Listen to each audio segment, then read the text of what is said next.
I think that that's a mission, vision, and personal values thing as well. But like big picture, you want to know where you're going, why you're going there, and to some degree, direction. You don't need to know how you're going to get there completely. You just need direction. As long as you don't go in the wrong direction, typically the premise. And I know in a lot of times when I felt lost, look, man, I can go any way right now. But I think that the biggest thing there was like, I feel lost, I feel hurt, I feel this, I feel that. It's like, what's something that's going to help me progress in some way, shape, and form today? Just progress. That's it. Sell the metal! Sell the metal! Sell the metal! Sell the metal! If you feel like you were made for more, your soul feels like who you really are is that multi-million-dollar business owner, and you have a team or want to have a team that exceeds your expectations on a daily basis. You want to have the wife, the life, the kids, all those things, and the confidence to know that you can consistently create 100K months, build the life, have the travel, have all those things that you actually want, while being able to see your team build something that helps you create massive recurring revenue. This is going to be the episode for you. I'm here with a client of ours. His name is Conrad. If you don't know who I am, for the people who are just joining the channel just now, my name is Chris Morrison.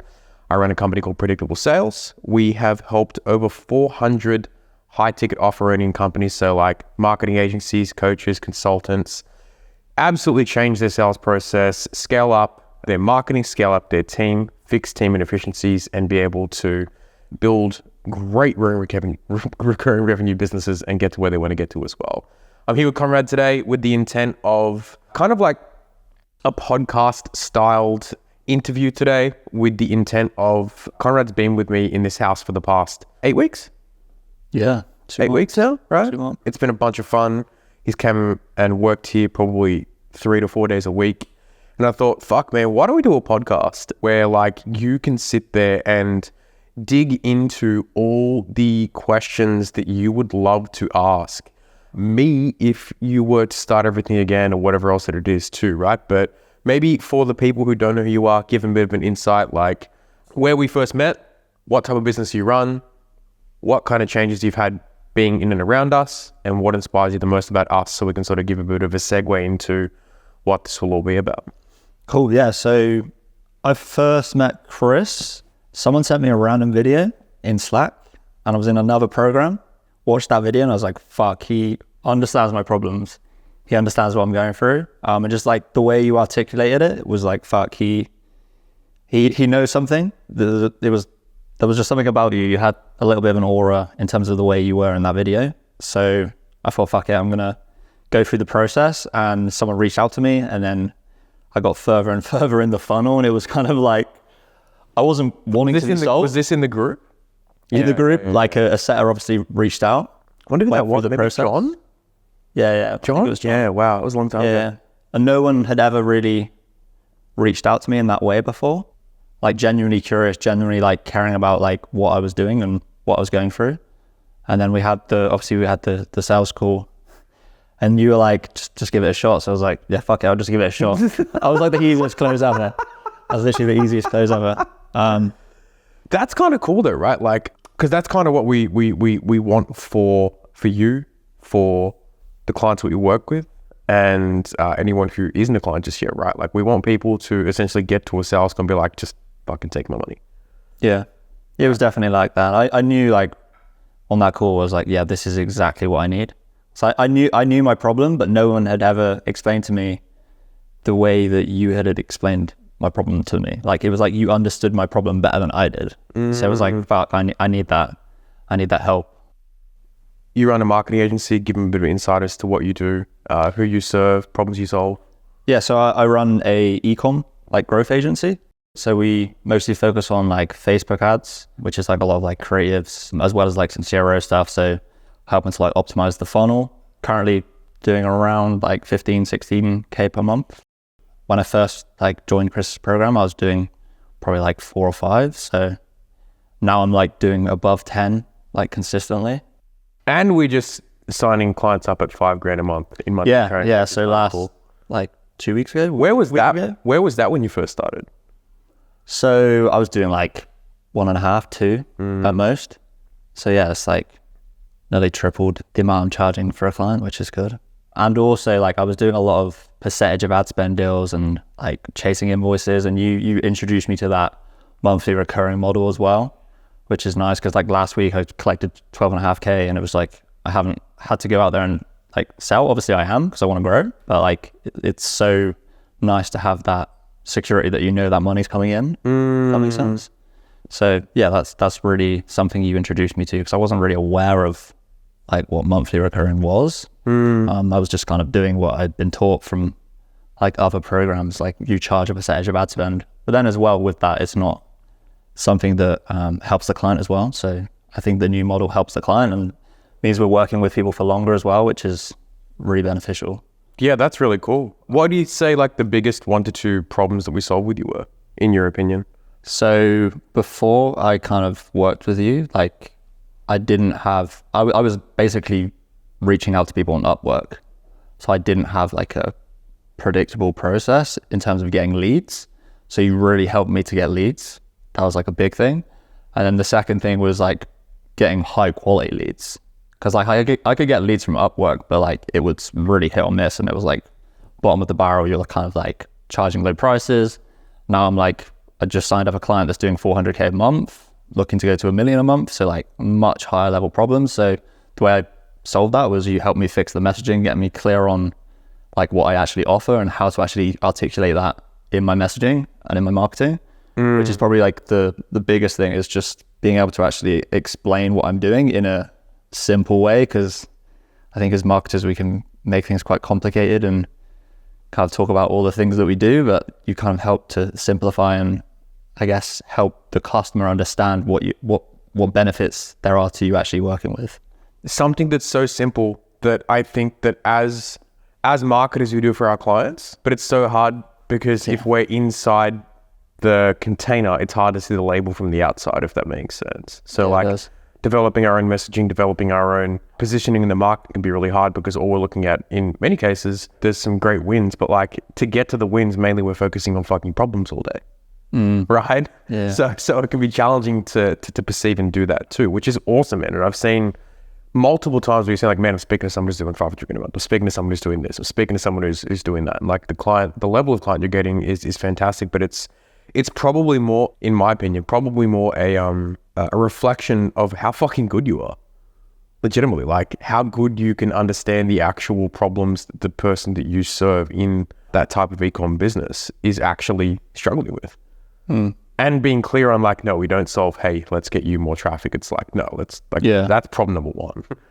Right? That's one thing you massively helped me with, is like, you helped me break down the actual problems that I'm actually solving for people. Like I knew I was solving problems, but I didn't like have a definitive like understanding of that. So now I'm like, I'm solving traffic, conversion rate, and average order value. And it's like, shit, if I just focus on those 3 things and do those 3 things really, really well, then I'm going to get results for clients. I'm going to sign up new clients, but I'm also going to get really, really good results for clients as well. Fuck yeah, if you keep it simple like that. Yeah. For sure. What about outside business? How's it affected your life? It's funny. Like so much has changed outside my life.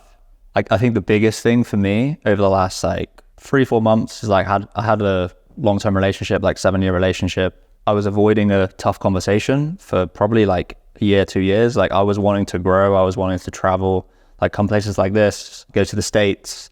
And there was always that like thought in the back of my mind that I didn't want to go and like leave her behind. So I didn't have that conversation with her. And then we had the conversation. It was like our visions of the future were very different. So you helped me to have those tough conversations at home and not avoid them. As well in the journey, like I've went to therapy. Like I think if I didn't join the program, I wouldn't have like done all those things, because you helped me confront those hard things in my life. So like I'm super grateful for that. So we helped you get better clients, really, really, really, really, really help create like a sustainable business and get therapy. Fantastic. Something else that's interesting too, right, is like I know that we have a unique relationship because like we've hung out in 3 different countries, right? Arizona event, Toronto event, and now you get to see my average daily life at the same time too, right? Because you actually have experienced it for fucking like 2 months straight, essentially, right? And like I think a lot of people in the space can be seen as imposters, fakes, not really giving a shit about client results, all that stuff too. And I'm genuinely curious, right? Like after having spent the time that you have with myself, with the team and all that stuff too, right? Like what's the perception of how much we care and what we do and why people would be silly not to work with us? I think I always knew in terms of working with you and the results that I've got and the way that you guys are, that you cared about me as a client. But then when I came here and like saw how hard Faris works on the delivery, he puts his heart and soul into that, which is like, yeah, I commend him. Like what he does, the job he does, the problems he solves, like having to tackle daily and leaning into them, not running away from them. And you obviously care about the client. I think the client comes first. It's a client first business. So yeah, I think it's pretty amazing what you're doing. Yeah, super happy to have him on board, man. He's a fucking savage. I'm grateful to get into this now too, right? Like, because I think that sets a pretty good foundation for who you are, how we came to be here right now, and a little bit of an insight to, you know, kind of the relationship we have too, and maybe set some foundation for why this conversation is, like, why you're probably the best person to have this conversation right now, right? So maybe preface the intent of the way you come up with the questions, what problem these questions would solve for you, so the people who are possibly watching this or whatever else it might be able to take out a fucking pad and pen and be able to get their own version of what that might look like from this too. Yeah, so I guess the question I asked myself when I was like, yesterday I spent like an hour just writing. I was like, it's quite dark how I came up with it. I was like, if Chris was to die like today after I spoke to him, what would I regret not asking him, and like what information would I regret not getting out to him if he was to like not... That's such a question I would ask. if you would not be here anymore, what do I need to ask you to make sure I have as much information as possible? Damn. Okay. So, yeah, fair enough. Yeah, that's how I preface it. And then I've got like some personal development stuff, some relationship stuff, and then in terms of like business, more general stuff, marketing, sales, client success, and then like one question around like leadership. Interesting. So my hopes are that this isn't the last time we speak. Me too. Like, truthfully hope this isn't the last time that we speak, but really hope not. I'm not done yet. I have more in the tank. But yeah, so with that preface, let's get into it, man. Cool. So I think something you said to me in the car really resonated with me when you were dropping me home one night, and you said you've developed like an internal belief that you can get anything you want. And that really hit home. So I was just curious, like, what have you specifically done to kind of develop that internal belief within yourself? Was that here? Yeah. Maybe like your first week being here? Yeah, I think first or second week. Yeah, I think if I recall that, right, like the process I was sort of going through at that point in time, and I still do it too, right? Like, I don't know if you guys, I know Paul took a photo of something today. You might have heard me say something in the team call earlier today too. It's like, my delusion is, right? I lean a lot into delusion more than I do in many cases. Like, I try to use objective reality as a tool a lot of the time, but I try to lean into delusion first. There was a book I read a while ago that really brought something amazing out in me in particular, and it was called Go for Stupid by a guy named Steve Sims. I don't know if you guys know him, bald dude, fucking just like a consulting guy. And essentially the book's premise, or a story that I remember from it that was really impactful for me. Do you know who Andrea Bocelli is?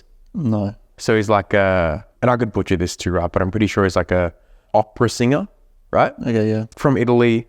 And so Steve Sims's whole fucking, his whole thing is helping create the like unachievable for everyday people, if that makes sense. So he had a client who pretty much reached out to him and said, hey, I want to go into one of the really important buildings in Rome. So like something that Pope would be in or whatever else. And he goes, I want to have dinner with my wife there, right? And he ended up like swindling it and making it happen. And the thought process that he had in the beginning of it was like, this isn't good enough. Like, we need to do more than this. He's like, how can I get someone here that's like Andrea Bocelli level of doing this? Like top of the top, to sing to you guys while you guys are on your own inside this no human should be allowed in here type place. Yeah. And he ended up pulling it off. And the story in the book was that this guy was sort of serving him the whole way through. I think he like was the attendant from the building, right? Whatever the building was itself. And he was just like being attentive the whole time. Steve would ask he would make a request and he would immediately give that request to Steve. He would ask 10, 12 different things. He's like, yeah, cool, whatever you need, let's get it done. And he was like reflecting after all this and thinking about all the past things that he'd done. Because like, as another example, there was another dude who wanted to actually, I think it was a band called Journey, which is like an old rock band sort of thing.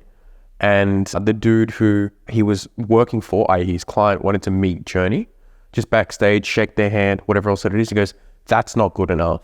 How about we get you on stage and sing a song with them? It's like, what? It's like, yeah, we're getting you on stage and you're going to sing a song with them in front of 100,000 people. It's like, whoa, okay, right? And he's sort of sitting there apparently after this event in Rome for the client with the Andrea Bocelli thing. And he's sitting there going like, why the fuck do people allow me to do this? Like, why on earth do people allow me to do this? So he called that guy up who was the attendant. And he's like, hey man, like we just worked together for 2 weeks on this project. We pulled it off. It was fucking awesome. He's like, I asked you some ridiculous shit. Why did you do it? Because you asked. No one else had asked before. So that's why we hadn't done it. That's why no one else done it, because no one had asked, right? That's the only reason.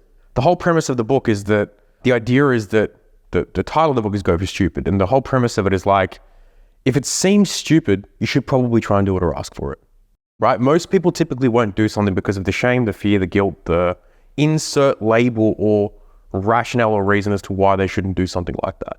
And it's like, it's because deep down they feel like it or they are stupid or can't handle the consequences of someone else's opinion based off what it is that they're talking about, right?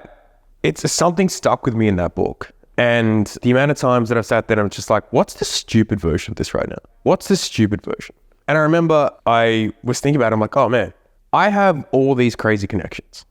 And there was a point in time, beginning of the year, I asked the guy who runs Jeremy Miner's company, the guy who runs like copywriting and marketing for like Tony Robbins and a few other major companies, all this stuff too. Like, hey man, how would you guys feel if I asked you all to come to a call and advise us on how to grow this company to 100 million? They're like, yeah, cool. I'm like, who the fuck can do that? I just called on some people who were friends of mine, just like, hey, how would you guys feel about doing a call consulting for us just to help us get to where we want to get to and use your best knowledge in doing that? They were like, yeah, let's do it. I'm like, hold up, what? And then the amount of times that I would be talking to Michelle, just like, hey, I feel really stupid asking this, but like, how would you feel like moving to America? That wouldn't go so well. But as you've seen, over time, it's warmed up and everything else too, right?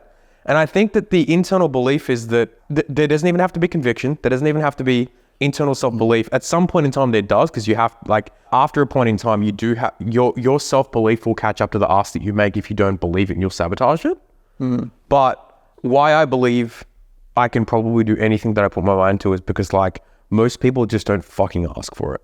That makes total sense. Right? And I have made a point in my life that I will try to find the thing that's delusional. I'll choose to ask for it, because the worst thing in the world that can happen is that someone says no, right? And like most of the things that have happened in my life have typically been because of a thing that I felt was absurd that I shouldn't fucking ask, but I'll just try. Do it anyway, yeah. I'll just try anyway. Yeah. Why not?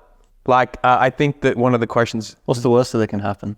Yeah, right? Like, or what if it did work out, right? But it's like the question you ask yourself is like, if Chris died, what would I regret not asking? It's like, if I died, what would I regret not doing? Right? Like that puts a completely different fucking spin on things. And I think a lot of the time that I spend a lot of my waking hours asking, like, what would I regret not doing right now? That's it leads on to one of the questions I had actually. It was like, if you could travel to the future and like experience your last moments today, like right now, like what would you regret not having experienced looking back on your life? So you're essentially asking like what's it called? The eulogy question, right? It's like, what would you regret not having done in your life if someone were really reading your eulogy, or you were reading your own eulogy, right? Honest to God, it's just playing full out every day, right? Like it's playing full out every day. It's becoming the best partner I can for Michelle, becoming the best example that I can for Jeremiah, the team, the clients, the community, becoming the version of myself inside my mind's eye that I know that I can be and am. And it was really interesting too, right? Like I had a bit of a weird situation that happened the other day, and it was like, I felt really complacent for a second. I was like, oh fuck, why do I feel complacent? This is weird. The only time I'd felt like that in the past was like, I was in a relationship ages ago, and I was like, this is the same feeling of complacency. Like it feels the same. I can't figure it out, but it feels the same. And it was because in that relationship, after the deep work that I had uncovered, it was like, my whole goal was get the girl, not keep the girl, right? Yeah. It was get the girl, not keep the girl. Yeah. Right? And I'd felt complacent because I'm just like, oh, I've got all the stuff I wanted. I didn't really care about keeping it though, right? It was just like, it wasn't like, hey, we're making bad decisions or whatever else it is. It's just like, oh shit. Like we have to realign and change the way that we are perceiving and looking at things. It's like, oh, the reward is the work now. And we have to be looking at it that way, because that way every day I get up and I can actually look at what I do on a daily basis and see the value in who I am, rather than looking at just the big outcomes that I may or may not achieve. And I think that there's a part of me that just wants to be like a producer, right? Like I just want that everything that I do on a daily basis, I want to produce good things. I want to produce energy within myself. I want to produce energy within other people. I want to produce great results. And that doesn't come by doing fucking moonshot things. That comes from doing the average daily boring things with a little bit of a twist of, am I delusional enough today? Yeah, it makes total sense. And I think that was like a weird way to say it. It's like, honestly, it's just not doing more, right? Like it's holding back. It's not asking for what you actually want, right? Like it's not asking Michelle, like, hey, would you be cool if you lived half in Australia and half in America? It's not asking, some of the biggest people in this industry, like, hey, do you want to just come and do a free fucking consulting couple of hours with me? Just to show us how to do this. It's like asking the questions that most people would typically hide in plain sight, not doing something on, because they're so fucking scared of being exposed to someone else's opinion. It's just like, that seems like a shitty life to live. Yeah. So it sounds like basically just being in the arena fully, giving it your all. Yeah. Otherwise what? Otherwise I think it was a waste. Totally. That makes total sense. Cool. I mean, like, I guess when it comes to like success, and like, I think a lot of people, they fear what they don't want to happen. Like a lot of people fear what they don't want to happen. But I think as well, like me personally, I actually fear getting what I want and success. So I'm just curious, like your perspective on that in terms of fearing success, fearing like those goals that you've got and having what you actually want in life and being afraid of that. That's wanting the goal, not wanting to keep it. Same thing. Because the only reason, in my opinion, people fear success is because they either believe that greater success is a greater burden, can't handle it, will lose it all, X, Y, Z, blah, blah, blah, right? But the delusion that I have is like, the reason why fear of success exists is because people haven't looked at what's the boring work that would sustain that, and how do I just fall in love with those things as opposed to what I perceive to be the really cool thing. I remember when we hit our first 100K month, like, it definitely wasn't streamers. Yeah. No balloons popped up out of anywhere. Yeah. Right? Like, I still had my same fucking problems. Michelle still asked me to take the rubbish out. Right? Like, there's no fucking streamers. Like, no one threw a party for me. Right? Like, I didn't get a gold plated, like, yo, man, you did it. Yeah, no, that makes sense. This is now you just joined the high ticket Illuminati and you can have whatever you want. Like, oddly enough, that didn't happen, right? And I think that the fear of success typically comes from a lack of believing you can handle what it is, a pure lack of desire for the work itself, right? Or an unwillingness to commit to doing it all day, every day. A long time ago, this is like an inner work thing too. I did some study. Actually, I didn't study anything at this point. I was experiencing real deep sadness, like really deep, and I couldn't figure out why. And I was chatting to a friend of mine. His name's Rob Hanley. He's a fucking beast. He was essentially asking me some questions, typical fucking consultant would. But the question sort of led to like, I think you're having a dark night of the soul. Do you know what that is? I've heard of it, but I don't know what exactly it is. It's essentially an ego death, right? An ego death with your eyes open, or whatever it is you would want to call it, right? It's like you've hit a point in time where like you don't feel like yourself anymore. Things like have part of changed. you's dying, died. Something to the effect of that. So I started researching and going into what is the dark night of the soul. How do you get through it? And the answer is the solution to the dark night of the soul and getting through it is surrendering to it. And I went and read a bunch of books. And one of the biggest questions, I think I can even find it here so I can get the right question for it, was what within me needs to be birthed or die in order to have the peace of mind if this situation would last forever? I think you've mentioned that question before, actually. I may have mentioned something about it. I think that's one I need to gel on. Right. And I think that the reason behind that question is because if you had to deal with all those things and you knew it was never going to go away, how would you change? Yeah, that's a good reflection question. Right. And yeah, it's like if you knew that there was no escaping it, right, and you had to deal with it, kind of like in the same way that if you knew you had no money in the bank and you had to go and do something about it, right, like how would you act differently? Like if you knew the emotional bank was going to have nothing in it when you got there and you had to do something about it, what would you do? Kind of the way I see it. Makes sense. That's cool. That's really insightful. So one thing I wanted to ask as well is, obviously you've probably grown a lot over the last 5 years. So I'm just curious, because I'm 29. Not in height. I'm 29 now, so I kind of... Oh shit, you're 30 next year. Which got me thinking, like, if you could travel back in time and coach 29-year-old Chris Morrison, what beliefs would you break, and like what would you tell him to read? Like, what advice would you give your 29-year-old self? What's Chris at 29 doing? Chris is 33 now. Chris was in a shitty relationship. Chris was by no means himself. Chris was trying to find himself, right? But Chris was trying to like find himself, but the person that he wasn't convicted, committed, and courageous at all. And I think that the advice that I would have given him, because this is pre-avoiding avoidance Chris, right? Yeah. So it's like the idea is that I would shake him and have a hard conversation with him and say, hey man, like shit's not going to change unless you do. Shock therapy. Yeah. Yeah. Like shit's not going to change unless you do. And I don't think things do change unless you do in many cases, right? Because the only way that you can change a situation is if you change to change the situation in most cases. And I know that myself at 29, I was in a relationship that I wanted to get the girl, but I didn't want to keep the girl. And I had no desire to keep the girl. So the version of me was playing so small because I knew that I shouldn't be there, but I stayed there. And as a consequence of that, it ate at my self-belief and self-worth all day long.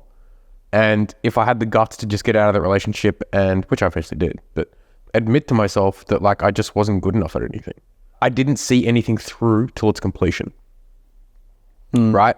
If I could give like one real great piece of like advice to him or younger, it's like see all things through to completion. Like all things that are important to you. Build the skill of completing things, right? All the way through until the end. Because if you can build the skill of completing things all the way through until the end, there's actually nothing, the fear of success, all these different things that will typically challenge you anywhere near as much as they have in the past. My belief behind that, and the reason being, is that you know that you can see things through, overcome the challenges, overcome yourself to be able to go through until the end within it. So whenever you choose to do this, it's like, oh cool, whatever gets thrown my way, I know I'll be able to handle it. So it's like, see things through until the end. Stop avoiding shit that you're unwilling to address because of whatever. I think that's a huge one for like how you've helped me. Like I said at the start, like avoidance is a huge one. I think so many people avoid the pain, the hard conversation, the difficult tasks in business, the things that actually move the needle, like appointment setting or whatever will actually grow the business. So yeah, leaning into that is so important. Hugely. So important. Hugely, man. Seeing things through to completion is probably one of the biggest, like, underrated skills that I don't think most people consider, right? Like, think about how many people are 5 weeks into a program and already looking at a different shiny object. How many people are going from one opportunity to another opportunity to another opportunity because they're like, I don't know if this is the right one for me. And I'm not convinced that there is a right one for you. I think the right thing and right one and right partner and right XYZ thing for you is the one that you work the deepest at and become masterful in being able to deal with that particular situation. Relationship might be a different version, but the business type things is probably pretty accurate in that. It's like see things through into completion. On the subject of skills as well, I had a question around like consistency. So you've obviously worked with, I don't know, how many clients have you worked with? More than 7. Like 400 and something? So 400, and I would imagine you've seen a lot of like inconsistency within people. So I'm just curious, like from your perspective, what do you think stops people from being consistent? And like, yeah, why do you think they struggle with that?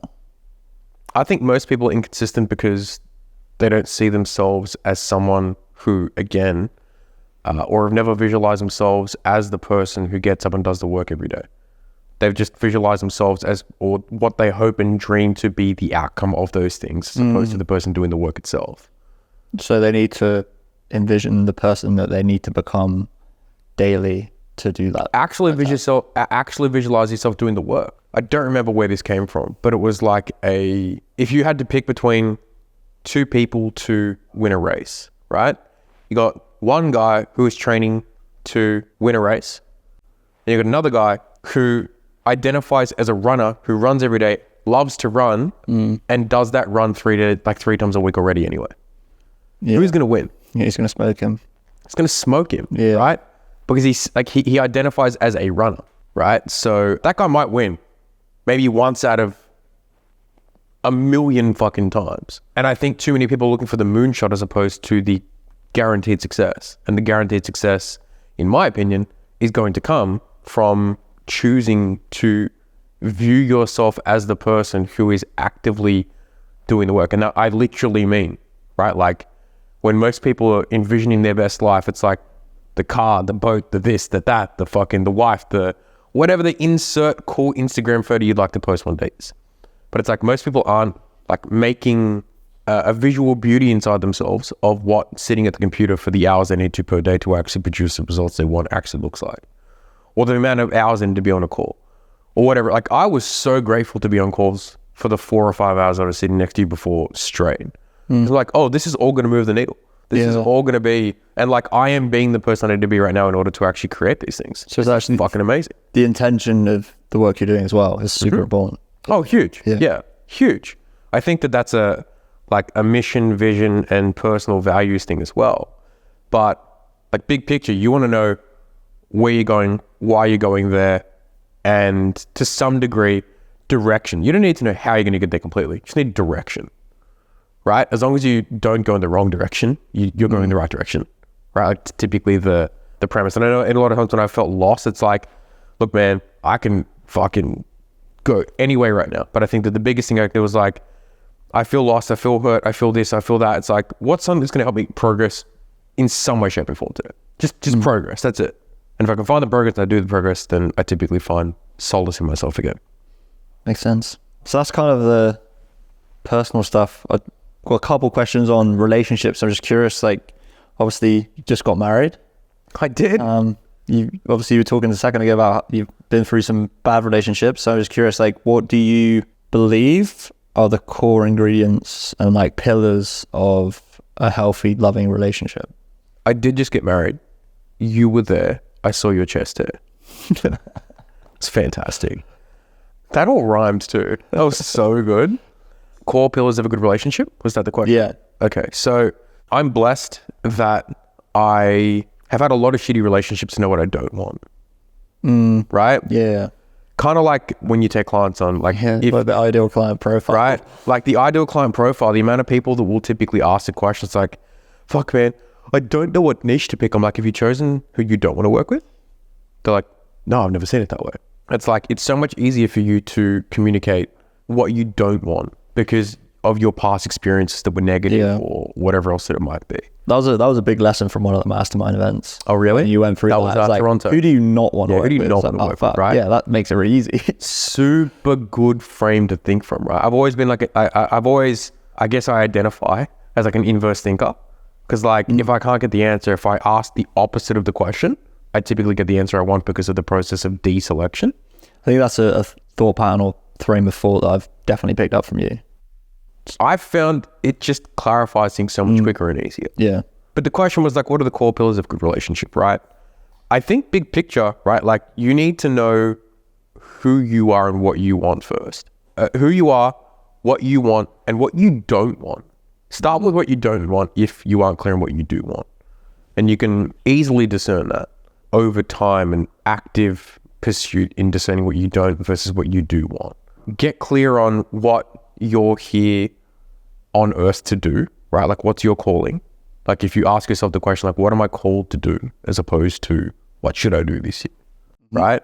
And I know that for me, I'm called to like be an example of what a good man should look like, how to produce income, how to be a good provider, how to build a great team to be able to help them do the same and be able to invest in great things to provide wealth for family for as long as I fucking humanly can. And I'm also called to teach that to as many people as I humanly can too. But the other thing that comes within that is, like I said, like pillar number one, in my opinion, is like, get really clear on who you are, why you're here, what you're doing, and what direction you're going in. Pillar number two is partner selection, right? Like, pillar number two would have to be, if you're the product, who fits within your product, right? It's marketing and sales, right? Like, who is a great candidate for your product, if that makes sense? And if you're not marketing to the pain point you want on the sales call or the future you want on the sales call, right? It's not surprising that you don't get the person that you want coming through. And I think that you need to know who you are and what you want or what you don't want. And you need to make sure that you are selecting someone who doesn't just fit within that vision, that mission, that calling, that desire, but they're going to be excited by it. And they're going to want to not only have you see it through, but be a part of it, right? Like, they're going to want to see you succeed so much that they're going to want to go out of their way to help you succeed in that in some way, shape, and form. Be that in your calling, be that in the way you show up as a man in family, be it in sporting. Who the fuck knows what it is, right? I think they're probably the first two things. Like, know what you want, process of deselection and selection in partner selection,